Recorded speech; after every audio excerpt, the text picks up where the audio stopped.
सत्राजित बड़ा दुखी हुआ कि हाय मैंने झूठा आरोप लगाया श्री कृष्ण को, अब मेरे अपराध को क्षमा कर दो। श्री हरि ठाकुर जी ने कहा हम प्रसन्न हैं, चिंता न करो। नहीं प्रभु मुझे कैसे विश्वास हो आप प्रसन्न हैं? कि कैसे विश्वास होगा? कि उसके लिए एक उपाय है। बोले क्या? यदि आपसे मेरा कोई नाता जुड़ जाए, कोई रिश्तेदारी हो जाए तो विश्वास हो जाएगा। बोले क्या नाता जोड़े? कि मेरी भी बेटी है जिसका नाम सत्यभामा है, आप उसको वर्ण कर लो, आप मेरे दामाद हो जाओगे, फिर विश्वास हो जाएगा कि आप प्रसन्न हैं मेरे ऊपर। ठाकुर जी ने सत्यभामा को भी स्वीकार किया है। बोलिए भक्तवत्सल भगवान की जय।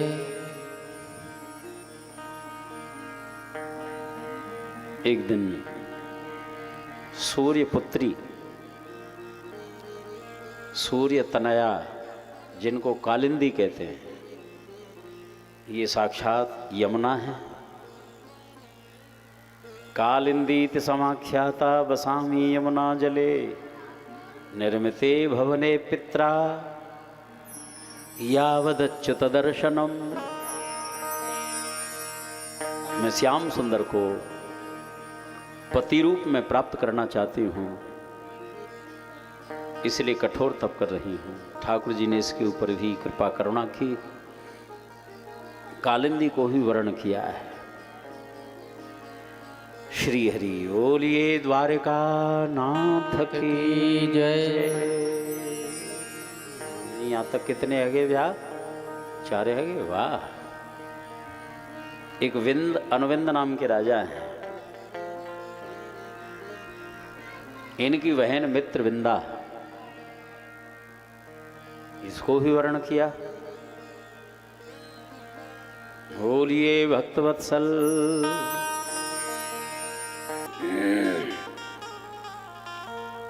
एक नग्नजित नाम के राजा हैं, जिनकी पुत्री का नाम नागनजिति, सत्या भी कहते। हाँ, पिता के पास 7 बैल हैं, इनको जो नाथ देगा उसी के साथ बेटी का विवाह करूंगा। द्वारका नाथ भी पधारे, 7 बैलों को नाथ दिया और सत्या का विवाह श्री कृष्ण के साथ होता है। एक भद्रा नाम की देवी है, एक लक्ष्मणा नाम की देवी हैं, इनके साथ भी विवाह होता है। बोलिए भक्तवत्सल भगवान की जय। हाँ, अब कितनी आ गई? 8 है गई। वाह, श्रोता हूं तो ऐसे माता जी जी जैसे। गोपाल। एक भौम नाम का असुर है, भौमासुर। 16,100 कन्याओं को कैद करके रखा था इसने। और जाने लगभग 20,000 के आसपास हो जाएंगी, तब जो है इनके साथ विवाह करूंगा। ऐसे ऐसे दुष्ट हैं। ठाकुर जी को ये संदेश मिला, सत्यभामा को साथ में लिया, इसकी नगरी के लिए प्रस्थान किया। बड़ी ही सुरक्षाओं में रहता था ये। शंखनाद एवं सुदर्शन चक्र के द्वारा सबको ध्वस्त करते हुए नगर में प्रवेश किया और जाते जाते ही भौमासुर का वध कर दिया।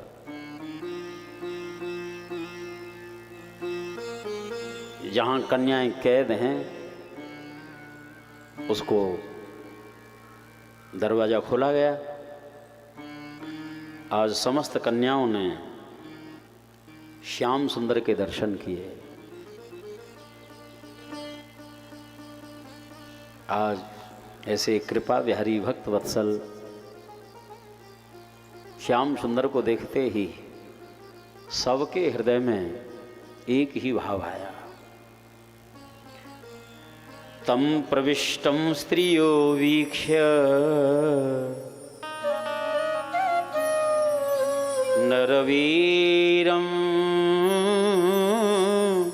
विमोहिता मनसा बभ्ररेभीष्टं पतिं दैवोपसादितम्।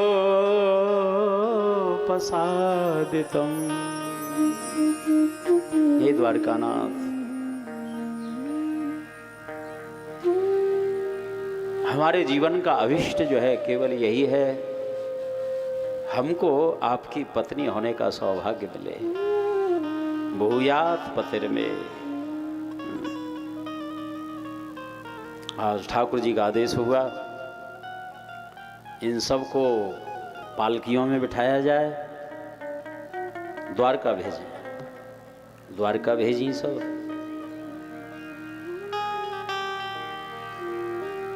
लेकिन बड़े आश्चर्य की बात सजना, एक ही दिन और एक ही मुहूर्त, ग्रह नक्षत्र सब, और 16,100 कन्याओं के साथ शास्त्र की उत्तम रीति के द्वारा विवाह संपन्न होते हैं। और इस मर्म को कोई जान ही नहीं पाया। प्रत्येक कन्या को ऐसा लग रहा था कि मुझे अकेली के संग है रोए, और वो सबके साथ गया। ये भगवान की भगवत्ता है।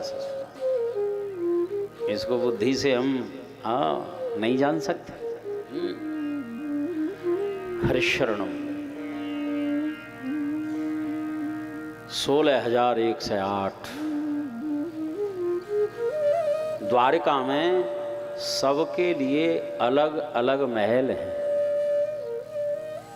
और प्रत्येक महल में आप विराजे हैं। हाँ, द्वारी द्वारी क ब्रह्मन इति द्वारिका। प्रत्येक महल के दरवाजे पर साक्षात ब्रह्म का दर्शन होता है। इसीलिए इसको द्वारका कहते हैं। बड़ी ही अलौकिक लीला है। भगवान बड़े ही सुखपूर्वक वास कर रहे हैं। श्री हरि।